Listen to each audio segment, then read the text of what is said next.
There we go. 3, 2, 1. Boom, and welcome to the Big Honker Podcast, brought to you by Shin Gear Waders. I'm Jeff Stanfield with the world-famous Andy Shaver. They got a lot of cool stuff coming out. They sure do. You got to keep whole line of stuff coming out. I think their Instagram account got hacked. Oh, really? If you look at their stories, they're only posting how they've hit big on Bitcoin. Yeah, I bet they have. Then it don't look like Jeff Jones's way. No, I don't think they're posting a whole. I don't think they're mining a whole lot of Bitcoin over there at Shin Gear. But yeah, that's all it is. From what I understand, is once you get your Instagram account hacked, there's no you're logged out. You can't do anything about it. That sucks. You can't call nobody. And I mean, I think they got 30,000 followers or something. So starting from scratch. Our guest today, the stud from Bonham Elementary in Wichita Falls, Texas, Mr. J.W. Oliver. How you doing, J.W.? Man, I'm great. It's good to have a conversation with a fellow Bonham Bomber there. That school's no longer, but we are. You know, that's the problem with Wichita Falls. They closed Bonham Elementary down, 20 years ago, 15 years ago? And there's a lot of success from a small – I get in trouble a lot of times because I call it the white trash elementary of Wichita Falls because that's what a lot of that was. Poor white people from Wichita. That's right. That's For sure. it. And I don't know why people get so sensitive about it. It is. But yeah. A lot of successful people come out of there. Lots of them. No, I think you're right. And there's a reason for that, too, because hardship teaches you a lot of things. And, my goodness, that's what we were all enduring from those days, from the Dog Patch and the Bonnie Homes and the Sunnyside and the Sun Valleys. Yep. When you live in Bonnie Homes and you're considered the rich kid at Bonham Elementary, things are tough there, boy. Woo! Some bad days. What were the teachers like there? Were they sensitive to y'all's plight, or were they also just barely scraping by? Our principal, Mr. Waldrop, what I remember about him is when I got into college, he had a smoking hot daughter. He was a good guy. He was a real good guy. The teachers were good. People cared, so.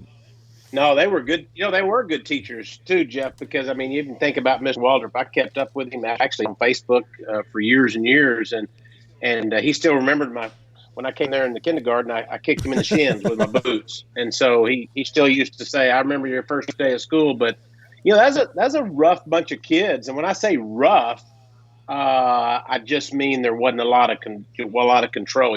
That was the beginning of a lot of broken homes. And we were all over the board, to be honest with you. And you're right. Bonnie Homes was the rich neighborhood. If you lived in Bonnie Homes, you really weren't on the free lunches like the rest of us were. Right. You had to you didn't qualify. You had a quarter to put it in the Coke machine at Southeast Boys Club, and the other kids didn't. And then well, you remember Dolly Ritchie? She lived down the street from you. She said she couldn't go to kindergarten there because her parents made too much money. I thought, holy cow! How'd you not end up going to school there? She'd been going to Fane Elementary.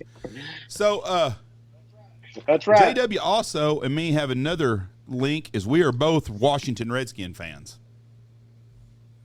Commanders. Woo! And they're always the Redskins. Nope. That's exactly right. Whoop, whoop, whoop. Andy, they're the Redskins. They're the Redskins. Stick with it now. Stay on task. Would you rather it be the Commanders or the football team? Actually, I'd rather it be the football team. I do too. I don't like the Commanders. If you're gonna change it, just go with the football team and just be the football team. And make every other team do the same. It's the Cincinnati football team, it's the Houston football team, and just the hell with all of them. Right? I want to know, like I said, we've talked about this before, when the hell are the Vikings going to have to change their names? Because if you look at the history books, the Vikings were the very first people that came over here and started raping and pillaging. So by law, by their rules and their standards, the Minnesota Vikings should have to change their name. It won't happen. Hey, all I know is those silly Cowboys had pistols and guns, and they used to shoot people. I think we've got to do away with that name immediately. Absolutely. I'm triggered all of a sudden. Okay, JW, you just got back on the trek with a guy from Seymour, which is 35 miles from here. And I had a guy here the other day that he was telling me, it's really funny because I know Kevin was with you, Brooks, right? Yep. And I had correct. The guy was here doing some work on our air conditioner, and he's from Seymour, Nick, that's been on the podcast with us. And Nick goes, yeah, this guy from Seymour is going to climb Mount Everest. I said, I got a guy on the podcast. Base camp. He told me, he said, I've got a guy I said, I got a guy that's going to be on podcast with me that's doing that too. And then I said, I bet they're going together. I said, it's too small a world for them not to be. And then I saw pictures of Kevin and you together. So you hiked to I guess hiked is the word, to the base camp at Everest. How hard was it? Yeah, it was a tough. Well, it's tough. You read a lot of things and it'll say, oh, it's a, moderate to difficult hike, but it may not be that difficult of a hike in terms of the trekking piece of it. But number one, it takes 8 days. So any trek that takes 8 days is long. You're staying in these tea houses that are not heated. So, at night it's dropping below freezing. So you're hunkered down inside your sleeping bag. And then in the mornings you get up and get to go around the kitchen where they had a little fireplace. But it was tough. There's days we were going 7 to 9 hours and you were going up from say 9,000 foot elevation up to 12. And that's a lot of steps when you start doing that during the course of a day. And then as you get higher and higher, obviously the last couple of days when you were above 16,000 feet, your air oxygen content is somewhere between 60 and 55% of normal. So you just can't, literally you don't sleep just because you can't sleep. You wake up and you're gasping for air. So that added to the difficulty. So you're not only waking up cold and tired or cold, but now you're waking up tired. Does that scare you the first time that you're like, I can't catch my breath? Oh, luckily I had been on a hike about 4 years ago in Peru, and it was only at about 11,000 feet, and it happened to me. And I thought I was going to go to the emergency room, and literally I was at the hotel, and I was like, hey, I'm having a little problem sleeping. They goes, that you'll be fine tomorrow. And it did get fine at that altitude. But, at base camp, you're going up and up, and no, it's scary. I mean, literally you drop off to sleep.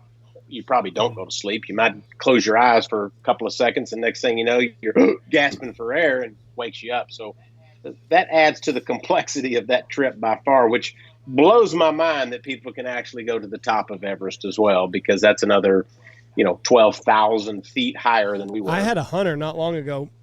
he had just got out of the hospital with COVID like 2 weeks before he came out here. But he said his lungs filled up to where he would get short of breath, and then he would have a panic attack on top of not being able to catch his breath. So those two compounded. He said he had to take Xanax for like 2 weeks just to where his lungs could start to recover. But he did. He said like he'd have a coughing fit, and then he couldn't breathe, and then he'd have a panic attack, and then that would just make everything so much worse. And then they were off to the emergency room for oxygen, and it was a whole big mess. So I couldn't imagine like being up there and then getting in your own head and like, oh shit, I'm on the side of a mountain. I can't have a panic attack now. Yeah, there's nowhere to go, right? I mean, they might have had a little O2 at the hotels in the lobby, and not hotels, tea houses, maybe in the main area. But no, it was the anxiety does flow because you're so tired, you're ready to go to sleep, but then you're like, well, crap, I'm not going to do that again because I woke up and breathing hard. So it definitely added to the difficulty level. I mean, anybody could do it. It's for sure as much mental as it is anything. How much physical preparation did you have to go through in preparation for this?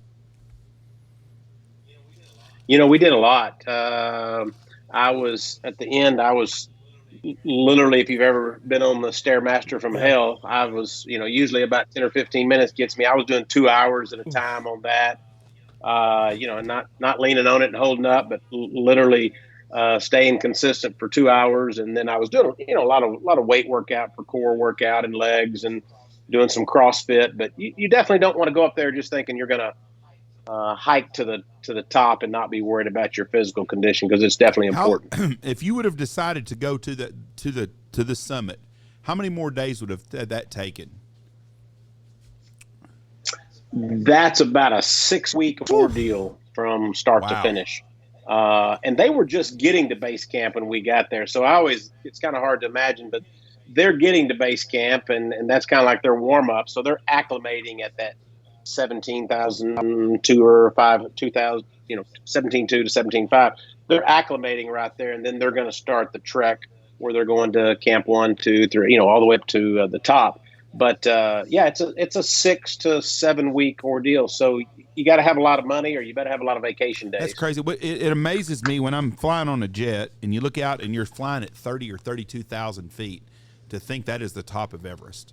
That I think about that all the time when I'm flying. I'm thinking, God, people actually walk up this high.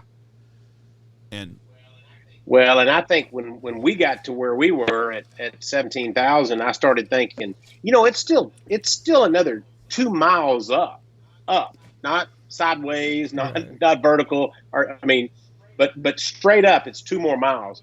So when you put it into that perspective, it really is a little mind-numbing. Where are the dead bodies at? Or are they past base camp going to the summit, or did you walk past any dead bodies? No, there's nothing that low.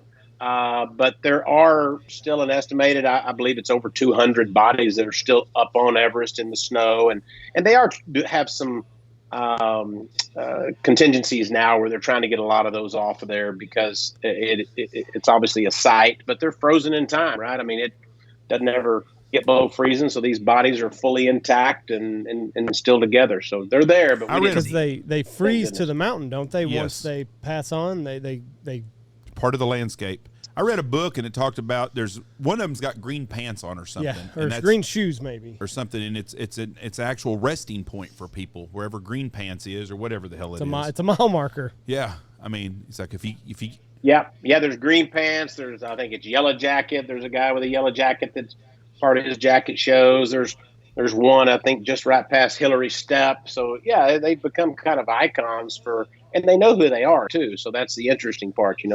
They just can't get them off of there because it's just so difficult to even walk yourself. And there's also now some, religious issues with taking those bodies back down. So they're trying to traverse through a lot of that. What's the primary religion over there? You got Hindus and you got Buddhists, and I don't know what the mix is, but primarily, 95% are going to be of the either Hindu or Buddhist faith as well. Our guide was Buddhist as an example. Did he have any? What were his weird? Every religion. I'm not just picking on Buddhists. Every religion believes weird crap, but did he have anything where you're like, "Ooh, that's a little out there, bub"? No, they've got a different outlook. They believe in, if you have a God, it's okay. They believe in thousands and thousands of gods, which is a little odd for us as Christians. But, they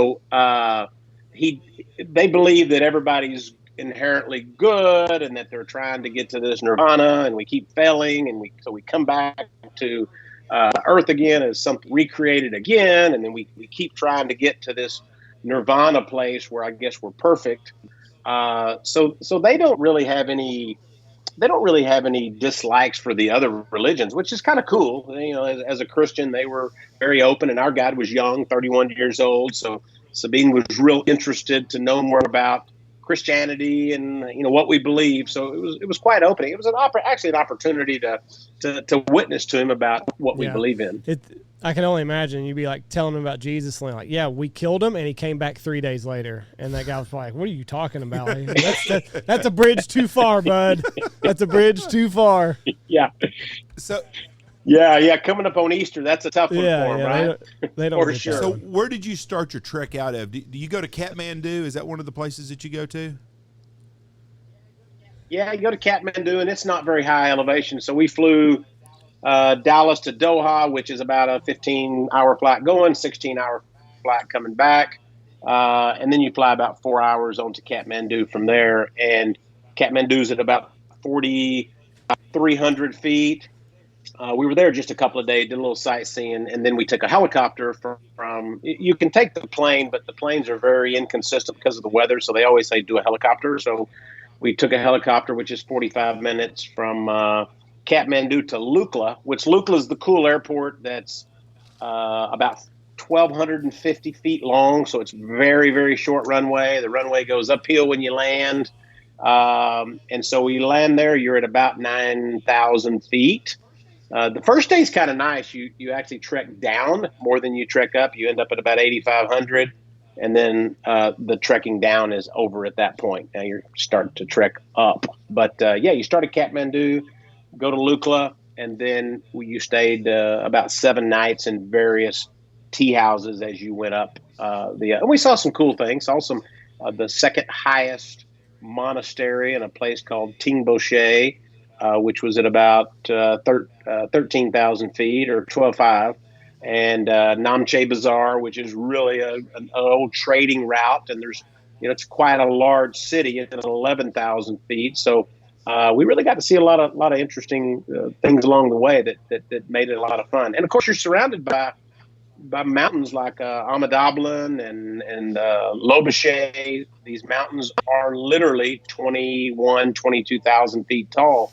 We don't see that here, right? We've got 14,000-foot mountains, but you're not used to looking around and seeing 4, 5, 6 mountains that are all 20,000 foot or higher. What do those people eat? Because they can't grow much up there at that height. So they're relying on their food coming from down below to come up. So what was the food like up there? Man, if you don't like rice, don't go. So you get a lot of rice, you get a lot of potatoes, vegetables. There, we had like carrots and broccoli and some various vegetables. So they really suggest you don't eat meat because it's not refrigerated after you leave Lukla. So it's usually yak meat. So you don't know exactly what the meat's going to be like. But we just stayed away from meat. We had eggs, lots of eggs. We had eggs. Potatoes, rice, pastas, more pastas, and then some more rice, and then we would eat rice in the evenings. So that was pretty much the food staple.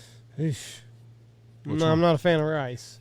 Yeah, it got old. Yeah, it got old after a while, but I made pancakes. So in the morning we'd have pancakes. They didn't have any syrup, so we used honey. So, but we endured. But I think that's a tribute.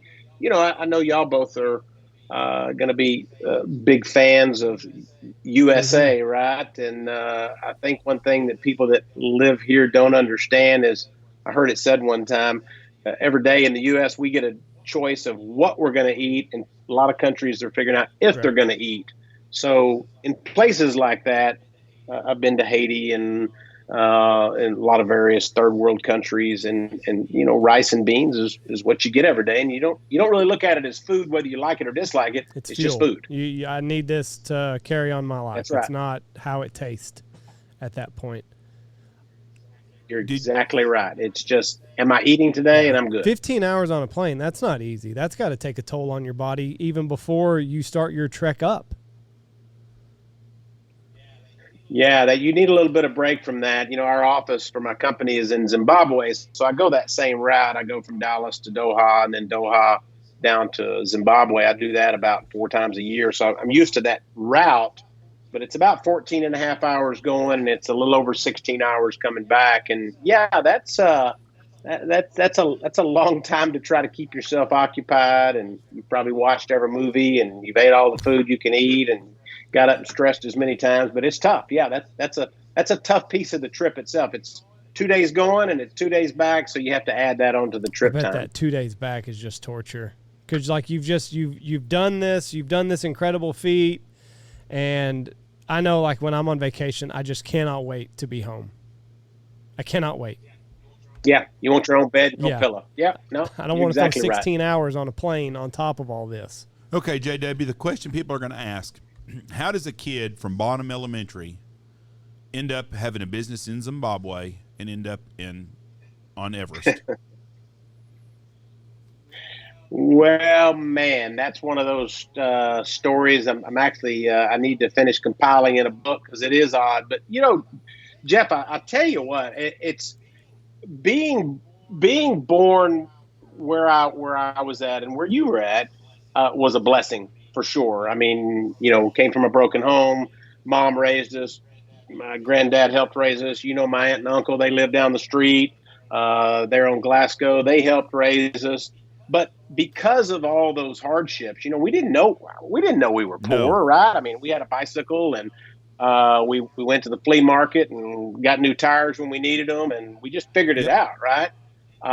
And growing up in if you will, I think yours is whether you like trailer trash or white trash or just Bonham Elementary. I say trailer trash or white trash, but I was blessed for that because it really taught me really more about just living very humbly and family. And we were we had a great family around us. We were raised in the church. We were in church every Sunday. My mom found a way to get me and my three sisters to church every year, or every year or two, every week too, and that paid off at least once a year, right? Easter. Christmas and Easter. But we had a lot of family around us. I had a lot of aunts, uncles that helped raise us. But as you know, going to Bottom Elementary was kind of tough. I mean, there was some tough kids there. There was a lot of broken homes coming from that dog patch area. But I think that, and then moving on to kind of be quick with that, moving from there, moving to Zundy Elementary, seeing what I thought was rich again, right? I mean, Fountain Park. I said, oh, these kids are from Fountain Park. My goodness, what do they do? And I thought, wow, they've gone to heaven if you're in Fountain Park. And then when I got into high school, I became friends with some kids from the country club, they were really right? rich. And now I didn't even think they were real, right? I mean, these just had to be trust babies. They couldn't have made it themselves, which I was all wrong about that. So I think the perspective of being at Bonham, being at Zundy, getting into some middle class kids, and then getting into Old High, I literally remember thinking two things. I was scared of being poor. I thought, man, I don't want to be poor. And then I thought, what do those guys do? What does these guys' parents do that I'm running around with, and how do I do that? So, really kind of set me onto an entrepreneurial track. And then again, and I know you're going to have the similar stories. I've been bankrupt. I've been broke another time. So it didn't make it easy. It just helped me learn that I could overcome those mistakes. And so, if it wouldn't have been for the grace of God and leaning on Him during those hard times, I don't think I could have. And then I've been in the dental business for 35 or 6 years. And then I transitioned into this other business called ZimWorks, which is an outsourcing company in Africa. But that whole story, Jeff or Andy, that's a 30-minute podcast, just because God lining me up at a marriage seminar and meeting my now partner who's from Zimbabwe, and now we're employing 600 people in a outsourcing center in Africa. It just took a whole different turn. You were at a marriage conference? Is that what you said? Yeah. Kind of an interesting story. So there's a National Center for Fathering, or fathers.com, hosted these annual rendezvous, and it was their fundraisers to raise money for their organization. And I went to one in Curacao, down off the Aruba, Bonaire, Curacao. I kept resisting. The guy, Kerry Casey, kept calling me, who I now serve on a board with. He kept calling me saying, JW, you and your wife got to go. You and Lori have to go. You and Lori have to go. So finally we went. And the first day we meet Ken, who's my partner now. And I'm like, where are you from? And he said, Zimbabwe. I was like, who in the world's from Zimbabwe? Don't even know where that's at hardly, right? Is that South Texas, or is that Africa? And so about 6 months later, he messaged me and said, hey, let's get together. We ended up meeting him on a little vacation. And he said, you know what? We've got a country with university graduates. They sound like they're from London. So they've got this Queen's English voice. And he said, how do we put these people to work? And so I said, well, let me try a few of them in my business, in my dental business. And that was a couple of people back in 2017.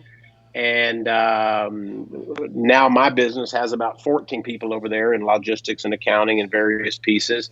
And my son kind of runs that operation now, or he does run that operation now. And then we just kept growing, and we're just knocking on the door of about 600 with I know it sounds a little aggressive, but we've got a 10-year goal of 20,000 employees. So we're moving in that direction. We call it a win-win-win. To kind of sum it up, it's a win for the people of Zimbabwe, because in a place where there's 80% unemployment, you're able to hire some really quality people with a university education who speak just basically like we do. It's a win for the people we're outsourcing to in the U.S., the medical, the dental facilities, educational facilities, Christian ministries. We've got people building back-end apps and websites, and people doing engineering work and logistics, all the way to the medical dental. And then it's a win for the ministries. Here's the big one. Here's the big win. We actually committed, when we started this, to give 51% of our profits back to ministries, back to Christian ministries specifically. And I think I know because we committed that, our business has just been highly, highly favored, and we're continuing to grow at an amazing clip. And that's what I spend most of my time on now, is growing that business. And then what is that? You mentioned the dental. What exactly does this business do? My dental business or the ZimWorks business? Because they're kind of tied together, aren't they? Well, my dental business. Or did I misunderstand you? Not really. Yeah, the dental business is called Global Imaging, and it's just a business that I've had where we recertify imaging equipment, so X-ray equipment, and we've been doing that for 35 years, and now we're really centered on just a specific niche of the business.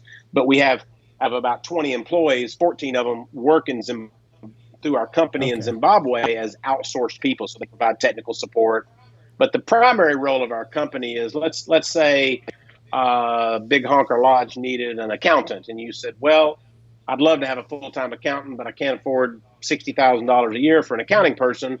We say, well, we've got somebody for $20,000 a year that's a chartered accountant, just like a CPA, that can work for you full-time, so they do it remotely. So that's where our business is tied to, how that's tied together. And then you're employing people that are all in Zimbabwe, where unemployment is 80%, like you mentioned, and it helps them put food on the table.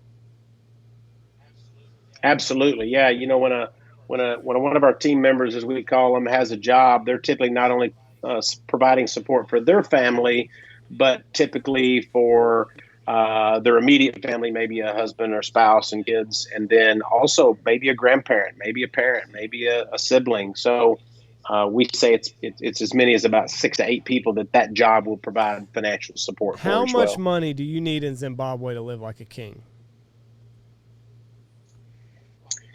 Like a king? Or how about a 1%, like to live way above the pay scale for everyone else? If you look worldwide, I think you're in the top 1% worldwide if you make more than $35,000 a year worldwide.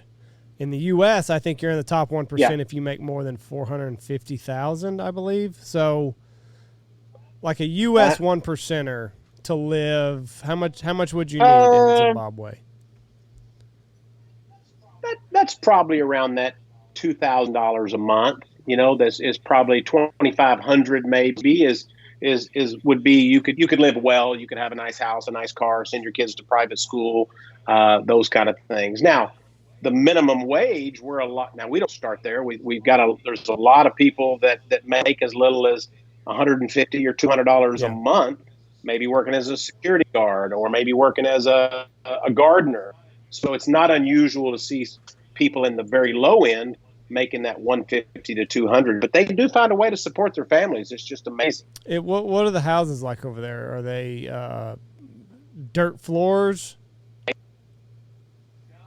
No, you'd be surprised. They're quite advanced. I mean, I was having this conversation yesterday with a guy at my office that like we rent a house there we travel there a lot. I'm there about 2 to 3 months out of the year, and then we've got a lot of our teams that travel, and we've got a very nice recently built probably 2,200 square foot home there, 3-bedroom, 3-bath, private yard area, and those homes are going for $350,000, $400,000. You'd be surprised how expensive they are, but an average home would still be in the $30,000 to $40,000 at the low end. So owning a home is very difficult. A lot of people have land passed down from their relatives, and they've just built a house on there. So the land acquisition is usually the most expensive. Do you worry part. about a lot of the problems that they're having in South Africa and Zimbabwe with the basically kicking the white people out left and right? Yeah, the only benefit is this already happened in Zimbabwe back in the around 2000. They had what they called the land grabs there. They went around to all the white farmers and basically just stole their land.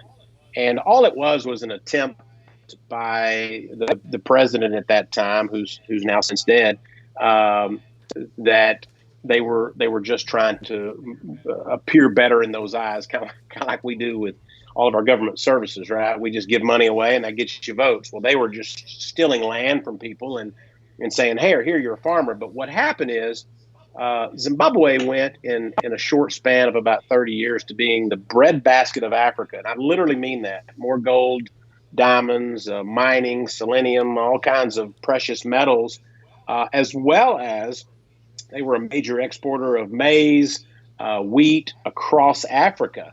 And then they had these land grabs. 10 years later, they're actually importing grain.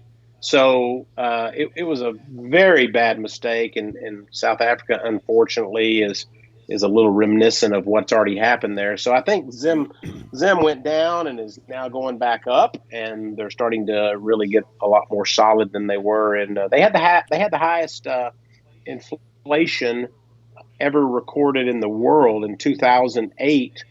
They actually printed a $100 trillion bill.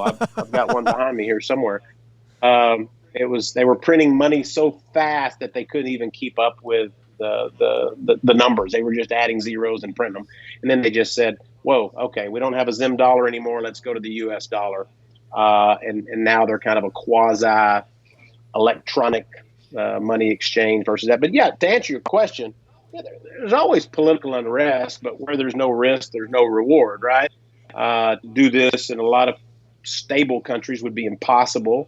And we just see it as an opportunity for ministry to not only give people jobs, lift them out of poverty, but also provide for, right now it's harder than heck to hire somebody in the U.S. You just can't find qualified people to work. People, you talk to any of these dental medical practices, they'll set up 10 people for interviews and one might show up. So we're living in a weird time here. Are you going to move any of the people from Zimbabwe want to come to the U.S. to work? Oh, they would love to, but that's very, very difficult. Contrary to public belief, that's a very, very difficult. Their best option would be to fly into Monterrey, Mexico, and walk across the border. Then they could get a house and a free check. But yeah, that's a whole nother story, and that's an awful situation. But I will say that they would love to. I've got actually my executive assistant, my EA, who's worked for me for over 4 years now. She's here in town right now. She came in on Saturday to attend some training conferences and to attend a convention. And she'd never been out of Africa before. She's 41 or 2 years old. So I wish everybody had the same view of the U.S. as she had when she walked off that plane. She was just screaming for joy. I can't believe I'm here. And every day she's walking around. Pinch me. I can't believe I'm in Texas. And it's too bad we don't have people that have that same kind of an outlook. And she's only here for 3 weeks, and yet she's taking in every moment. JW, I went to school with you. I went to school with Chris Pruitt, and I went to school with Jay Louder. All three of you have been on the podcast. All three of you are about the same age. Did y'all all graduate together? Or are you a year older? Jay's a year younger than me, and Chris is but they're both a year younger than me. Yeah, they're a year behind. Yep, 83. I'm 83. Chris is they were the 84. next one of you guys to try to go to Everest, I think, probably. And Jay has preached all over the world. He was supposed to go with us. Chris was supposed to go with us, and he damaged himself in that canoe ride. He tore up some tendons or something, so he was a little. But he's been to Elbrus. He's already been higher than I've been. He's been to a few high mountains. And Jay, I've traveled with Jay some. I've been to a big event with him in Ireland. And matter of fact, we're in the middle of planning an event in Zimbabwe with him going now. So I know both those guys real well. And we all came from the same basic root. Except Jay don't let Jay kid you. Jay was rich, right? He was a rich kid. Was he really? Yeah, his dad owned all the convenience stores in Wichita Falls, right? That's right. They owned them all. That's right. And Chris was the military brat. Chris's dad was a retired colonel, I think, in the Army. So Chris wasn't a poor kid. Now Chris's nephews, Chance and Price, they grew up a little bit more like we did. They were wealthier though. They were Sun Valley kids, so they had more money than we did. I was going to say that they were Sunside even. They were Sun Valley, which was just another whole eon step up, right before you went to Fountain Park. But the Pruitt boys played baseball for my dad with the Bonham Bandits, so they were dabbling in the poor side of town too. That's why Wichita Falls is not successful no more. They closed down the most successful elementary, just killing us. Let me ask you a question. I never thought about that, but I think you've got a point. Maybe we need to get on the school board and back there and get this thing changed. Also, Most people that listen to podcasts all don't know him. Joe Bob Tyler, is he not the most inspirational man you ever met? Well, you don't even have to go any further than that. I just had a recent conversation within the last month of all the people that were a impact on my life. My dad being number one. My grandfather was in there, and then Coach Tyler. I mean, my house burned down there in Wichita Falls, and right after we graduated in summer of '83, and the first guy on the scene was Joe Bob Tyler. He just had a way of bringing out the best, and I would have to attribute a lot of my peripheral success anyway to just some of the values he instilled in us. Just to don't quit, don't give up, and work through it. It's amazing what one positive influence is all it takes for a lot of these young lives. Just one little spark, one little glimmer of hope, one little encouraging word. But society is pushing people like Joe Bob Tyler. For those who don't know what he was, our football coach at Wichita Falls High School. But when you have tough love, right? When you get love, it makes it all the better. But he couldn't coach today because he'd grab you on the face mask, he'd chew on your ass, he'd slap you on the butt with a paddle, and they don't like that anymore. But he also walked hundreds of miles as a German POW. He was hungry, he was cold, he went through a lot of stuff.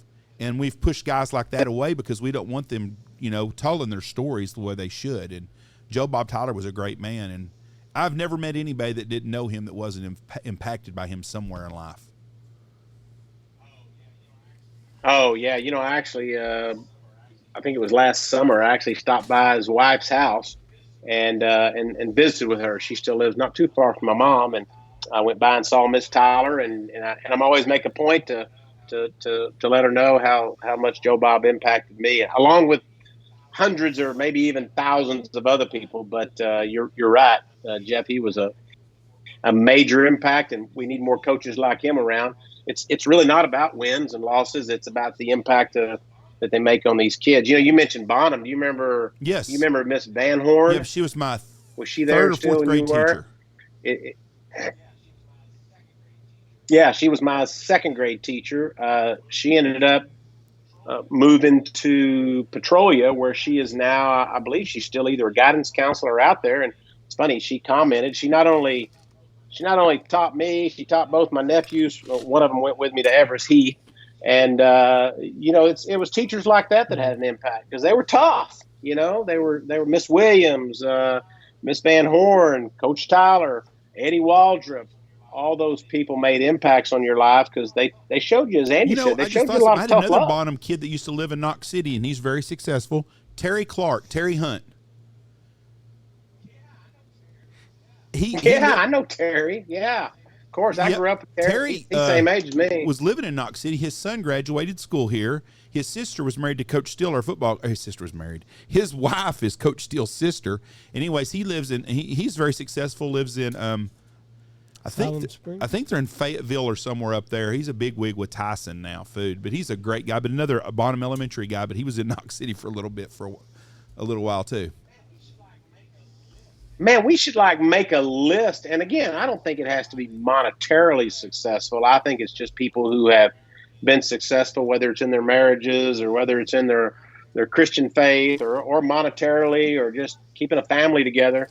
There's a lot of success stories come right out of Bonham Elementary. I would like to see the statistics on it because, you talk about the highlights and everything, but it'd be interesting to know how many people went down the same path that their family went to: divorce, shitty parent, broke, drug addict, alcoholic. Same things that when they were growing up, they said they would never become. I'm sure there are some. Absolutely. David Bates hunted with me this year. He's very successful. Retired from the state, owns a big construction company in Wichita Falls. He hunted with me this year. I think a lot of it, Lewis McIntyre is a big reason for a lot of success too. Anybody that played for the Giants, that played for Lewis Mack, doing youth sports. Excellence was what he strived for, and he expected that from you. And he was a good man also. But I think, like you said, a lot of us come from broken homes and stuff. But I think work ethic is one of the things that we learn. Because I didn't know kids whose parents were on welfare and stuff. They were just poor. Well, I'll give you another one that you would have never thought, and I Yeah, know JD. you probably know Yes, Tommy JD's Case, very but I don't know if you knew successful also. JD. You know JD's, JD was just, I remember talking about Mr. Waldrop. I remember Mr. Waldrop chasing him. He climbed out the bathroom windows at the school and he'd run home. And Mr. Waldrop had to get in his old car and drive home and get him, But JD's run a very successful machine shop in Wichita Falls and married and doing quite well and loves Jesus. I've talked to him about his faith and it's amazing. So a lot of those people, a lot of those kids did come out of there and just pick it right up. So no, that's the more I think about it, the more I talk to you, the more I realize, wow, a lot of success stories out of there. There's something going around Instagram right now. It's a guy giving a speech, but he said, "My grandfather walked 10 miles to work every day. My dad walked 5. I'm driving a Mercedes. My son's driving a Ferrari. His son will drive a Rolls Royce, but his son will be walking again." And that's powerful. I mean, because, you get removed from what got you to the dance, and you've only seen this easy life where it was nothing but velvet carpet and rainbows and whatever you want, and then you get a couple generations removed from seeing that struggle of how the hell are we going to keep our lights on? How are we going to pay these? How are we going to feed these kids? How are we going to get to work tomorrow? And you get too far removed from that, and you only go backwards at that point.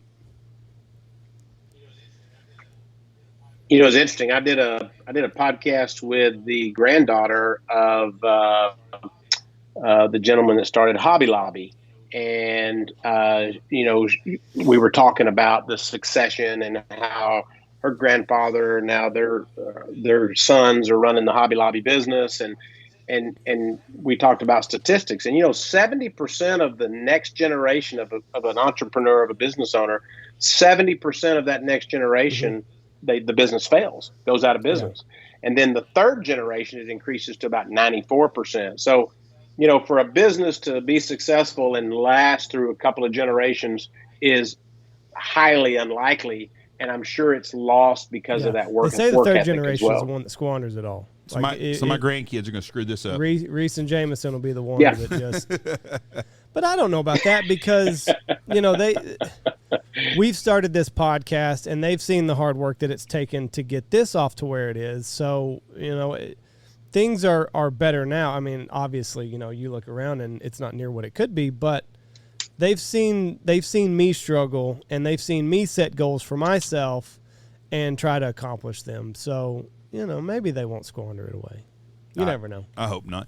So, JW, what's in your future? What's next now? I mean, you office in Zimbabwe. You moved up from Wichita Falls to Argyle. What's next?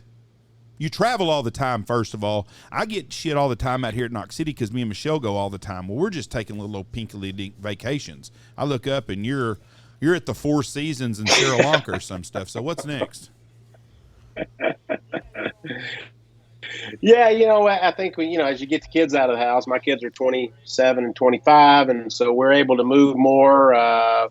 We spend a lot of time in Costa Rica. Actually, have finishing a house there that's going to be kind of permanent for us. But I travel to Zimbabwe a lot. But I'm always, you might have saw a hashtag, the do hard stuff, and it's interesting is because it's formulating as I'm sitting here talking to you. I'm one of those. I've got this. It's called a Type 7 on an Enneagram, and you're always looking for something new and fresh in your life. And so I told my wife, she just felt like it's not her. I'm just keeping fresh with somebody else.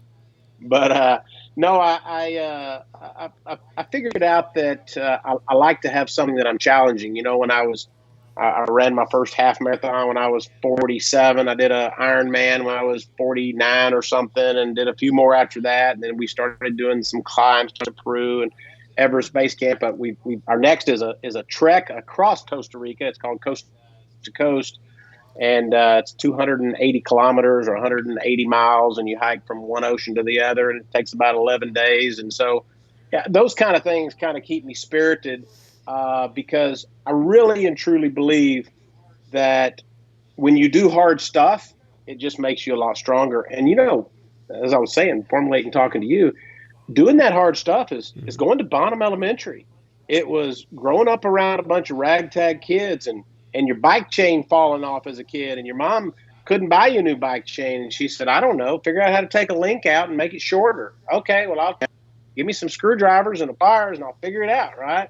And I think when we did those simple things that were hard, it makes life just, when people complain to me about some of their crap, I'm just looking at them like, I'm sorry you got to drive a 4-year-old pickup truck that's got a scratch on the side of it. Wow, just how horrible is that? Yeah. I really feel sorry for you. So for me, it's about keeping life in perspective, not let the humility ever go away. Keep my pride in check, and setting those goals. My priorities is the Lord, my beautiful wife, and then everything else. And I think if I can keep those into check, then the rest of it just takes care of itself. Those we don't like those people, right? You're type 7, type 9 is we don't like them, right? Hey, yeah, we don't even associate with those. When you was in Peru, what's the place in Peru? The how do you say it? God dang it! Yes, did you go there? Oh, Machu Picchu. Well, so that's interesting. We went there 4 years ago. Machu Picchu is you can get there by train or car. There's a lot of different ways you can get there. We actually did a hike, and Machu Picchu gets about 3,200 people a day that visit it, and it is incredible. We did this hike called Chocaquero. It was a 6-day hike, and literally we didn't have any electricity or really see any cars or anything. It was very few people. Chocaquero is about twice the size of Machu Picchu, but only 16 people a day get to see it because it's a hike. It's a 2-day hike to get in there and see it. So, and then we hiked over to Machu Picchu after that. So that was incredible. And there's just so many incredible places you can go visit. I highly recommend the Machu Picchu, getting that on your bucket list. What were the tea houses as like? Well. Were they kind of like what we would consider like the like a tent, like a teepee? What was it? What did it consist of? A hut? No, they were. I tell you who summed it up best was my nephew. So Kevin Brooks was staying in a room by himself. Terry, she's a good friend of ours. Her husband's a pastor. He used to be at Colonial Baptist. Rick Thompson. She was staying in a room, and we were all 3 different rooms close together. And then my nephew and I stayed in a room together. And the last morning he woke up. He goes, you know what? He says, this is like waking up in a very bad deer lease. He goes, That's what it feels like. He goes, except it's colder, there's no heat, and so they're wood construction. The rooms were fine. It's just that they don't have ample electricity, so they can't generate heat, and so the rooms are just cold. But they were clean, and we did have a bathroom. First 4 nights, there was a bathroom in the room, and then the last, as you got further down, it just slowly got worse as the higher you went. Till the last one was just kind of a room with some wooden benches in there to put your sleeping bag. Feces on Mount Everest is a big problem, also, isn't it? They have they figured out how to get it off of the mountain? No, because just like you said, it freezes and it doesn't go anywhere. They actually are. There's some major efforts to clean up not only the trash but the feces off there. They're putting it in big containers and hauling it back down on yaks, trying to do the best they can. There's big conservation efforts to clean up base camp primarily. It's not as bad as you go up because those guys tend to be a little better, but going up's bad too. They're cleaning up a lot of trash there. So yeah, there's definitely a lot of effort to clean that up, and the yak crap is everywhere, obviously. So they're just like a horse, right? Well, I was proud of you that you took a helicopter down, because that's what I would have done. Well, I got to tell you, as you get my age, I was we were going the first. I mentioned that first day we went down a lot. And I thought, man, this really hurts my knees when I go down for a long time. Then I go up, I was fine. So about halfway through, I said, guys, I'm getting a helicopter down. And Kevin, being the hardcore outdoorsman, hunter, hiker he is, he says, I'm not taking a helicopter. He goes, and Terry's like, well, that's cheating. Well, they got to about day 5 or 6 and lack of sleep, and they were tired. Kevin turned to me at one point and goes, that helicopter was a really good idea. Why is it harder going down? on your knees? What So we what is saved, what is it? Your meniscus gets worn in a different way, or what is it that It's like stopping on a ski when you're on skis and just stopping all the time. you're It's just all that your weight's on knees there. at a weird angle all the time? yeah, it's just, yeah, and I'm 225 pounds. So it's just, every step is just Right. a pounding, right? Your knee as your legs and your hips are taking that absorption as you're going down, where obviously going up, you don't have that. So, Right. and I mean, we could have made it. Don't get me wrong. I could have made it down. But we literally, the last day, we were all tired of not being able to breathe. And it was interesting. That helicopter picked us up at a place called Gorakshep, which was 17,000 feet. It couldn't take all five of us, four of us and the guide. So because of the weight, it took two of us, and it took us down to a town called Parachet, which was at 15,000 feet. And from when you leave 17,000, you get to 15, it's like somebody opened up the oxygen tank. I mean, you could just breathe normal, and you went, wow, 15,000 feet feels like 7,000 feet.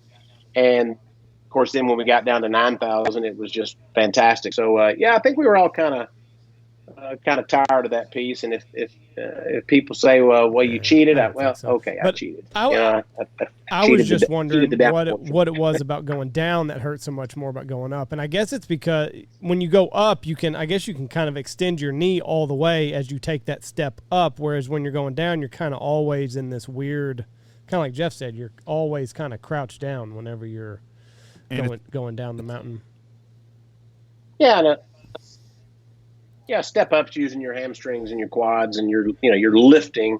Whereas when you're coming down, you're just absorbing the blow. So it definitely is a big difference in going down versus quicker up. To a hot shower and real food too. Oh yeah, absolutely. Can they climb? They can go all the way to the top without oxygen. Isn't there some crazy people that do that? Ooh, I don't know how they do that. They do. I don't know what the percentage, but it's very small. I mean, it must be 2 or 3% that actually do it, who want to, be pure and climb up there without it. But wow, I can't imagine going to any higher than I was without any oxygen. 2 to much 5% less to the of top. the people die that even do it. They try to go to the summit. It's crazy. Yeah.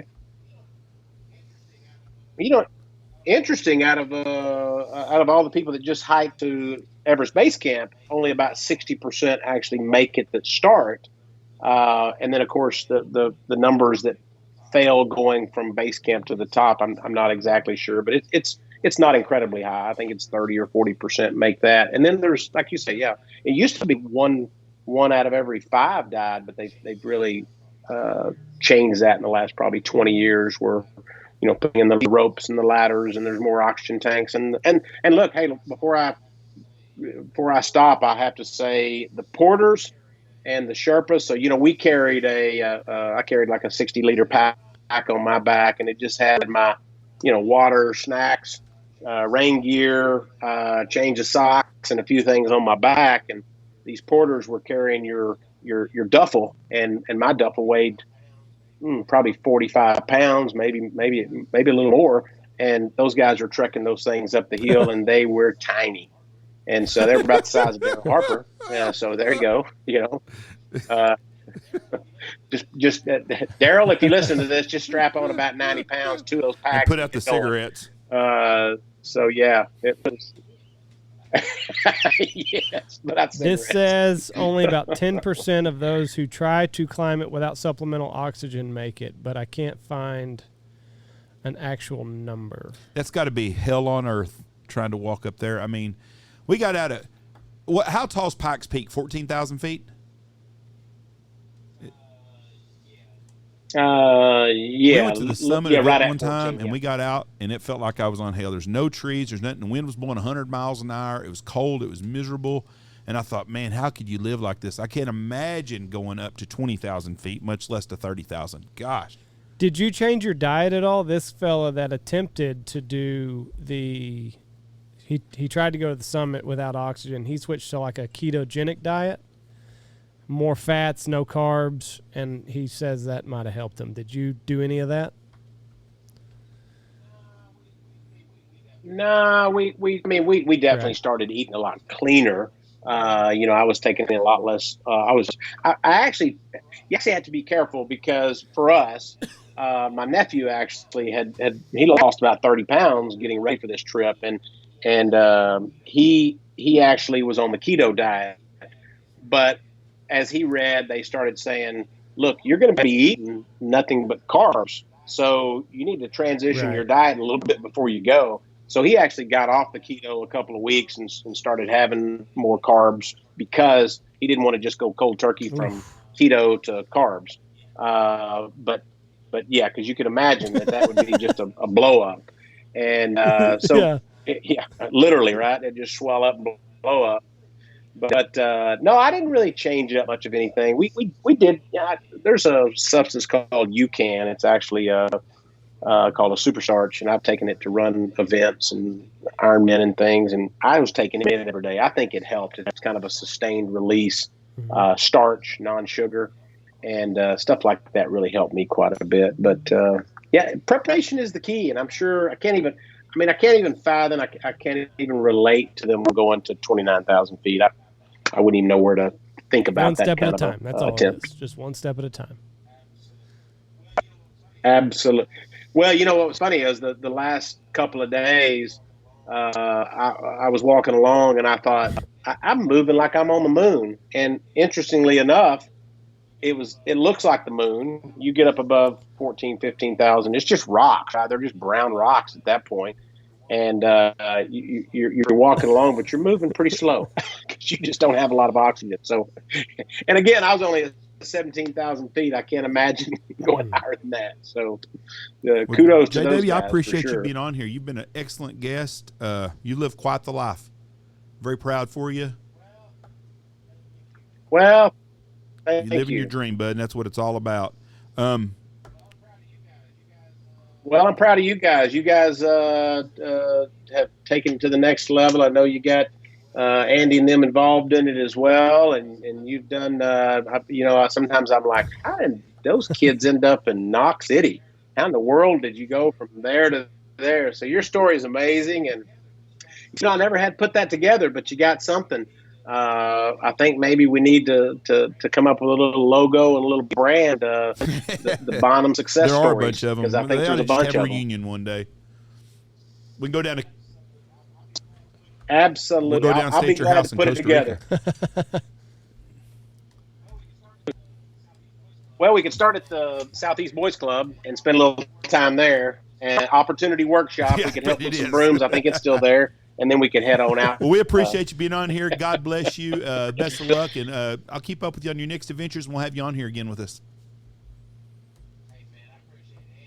Yes, sir. Hey, man, I appreciate it. Andy, thank you. Jeff, tell your brother hello, Tony.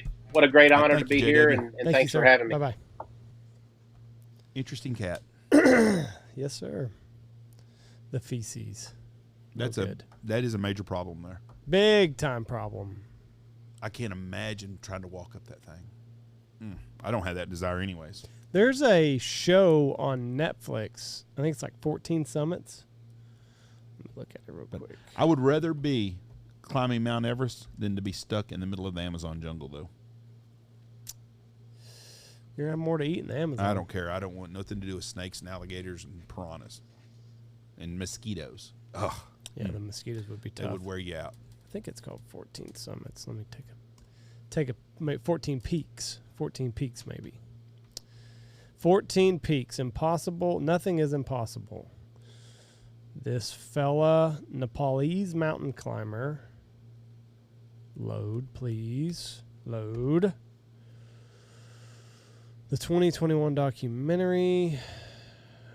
Nirmal Persia and his team as they attempt to climb all 14 8,000er peaks within a record time of under 7 months. The previous record was 7 years. Those people are crazy anyways. They're machines and they're beasts. There's another show coming out on Netflix. It's about I think it's filmed in China where they send these little kids on errands.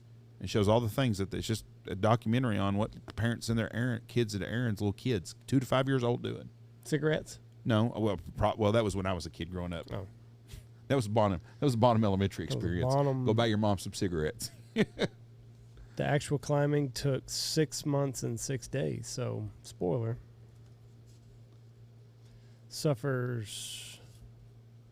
Persia suffers haze, whatever the hell that is. High altitude something. High altitude cerebral edema. Medical condition in which the brain swells with fluid because of the physiological effects of traveling to high altitude. Acute motion sickness. I'm gonna stick. I'll have to watch that. I'm gonna stick to the flatlands of Knox City. I appreciate everybody listening to you. I hope you come out and seen us at Ducks. Ducks was a really good success. Thanks for coming by and visiting with our sponsors. Got anything else? That's it. All right. God bless y'all. Have a great week. Check out all of our great sponsors before you leave here. Check out Dirty Duck Coffee if you want the best premium roasted money can buy. Lucky Duck, Looking Glass Duck Club Podcast, Gundog Outdoors, Steak Plains Meat, Stanfield Hunting Outfitters, Bangtail Whiskey, Shin Gear Waiters, Pacific Calls, Dive Bomb Industries, Boss Shot Shells, and Alpha Outdoor Specialties, maker of the Stanfield Stool.